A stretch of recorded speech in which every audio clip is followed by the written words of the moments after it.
అధికారులపై దాడి చేయొచ్చు అన్నట్లుగా బీఆర్ఎస్ నాయకులు మాట్లాడుతున్నారని మానకొండూరు ఎమ్మెల్యే కవ్వంపల్లి సత్యనారాయణ వ్యాఖ్యానించారు. ఏదైనా అడిగితే అధికారులను తన్నండి అన్నట్లు కేటీఆర్ స్టేట్మెంట్ ఇస్తున్నారని ఆయన అన్నారు. బీఆర్ఎస్ హయాంలో విశ్వజిత్ అనే ఐపీఎస్ ఆఫీసర్తో నేరెళ్లలో దళితులను సంస్మరానికి పనికి రాకుండా కొట్టించారని ఎమ్మెల్యే గుర్తు చేశారు. ఇక అప్పుడు ప్రతిపక్షంగా ఉన్న మేం బస్సు యాత్ర చేసి నేరెళ్ల ఘటన బాధితులను పరామర్శించాం తప్ప అధికారులపై దాడులు చేయలేదని చెప్పుకొచ్చారు.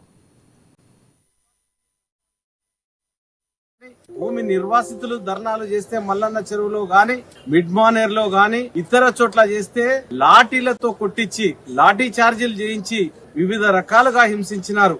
మరి ఈ రోజు లగచెర్ల లోపల కలెక్టర్ పై దాడిని ఖండించాల్సింది పోయి విపరీతంగా తిరుగుబాటు చేయండి, అధికారులను తన్నండి అన్న ఉద్దేశంతో కేటీఆర్ గారు మాట్లాడడం చాలా శోచనీయం. మరి ఒక్కసారి మీరు మీ ప్రభుత్వంలో ఉన్నప్పుడు ఇదే నేరెళ్ల సంఘటన లోపల బాధితులను విశ్వజిత్ అనే ఐపీఎస్ ఆఫీసర్ తో తుక్కుగా వాళ్ళు పనికి రాకుండా కాపురానికి పనికి రాకుండా చేసినటువంటి దురదృష్ట సంఘటనలు మీ హయాంలో జరిగినాయి. మేమేనాడు కాంగ్రెస్ పార్టీ మేము వ్యతిరేకంగా పోరాటం చేయమని చేయలే, మేము నిరసనలు తెలిపినాం. కేంద్రం నుండి మీరాబాయి గారు వచ్చి ఆమె సంఘటన వివరాలు తెలుసుకుని అదే విధంగా ఇప్పుడు రేవంత్ రెడ్డి గారు ఆనాడు బస్సు యాత్ర చేసి మేమందరం కూడా బాధితుల తరఫున వాళ్ళను పరామర్శించడమే గాని సిగొల్పి ప్రభుత్వం మీద అధికారుల మీద దండయాత్ర చేయమని కొట్టమని మేము ఎప్పుడు చెప్పలే. అన్ని మర్చిపోయి సిగ్గు లేకుండా ఈ రోజు టీఆర్ఎస్ నాయకులు ఇష్టారాజ్యంగా అధికారుల మీద తిరగబడి కొట్టండి అని చెప్పినారు. మీ హాయం లోపల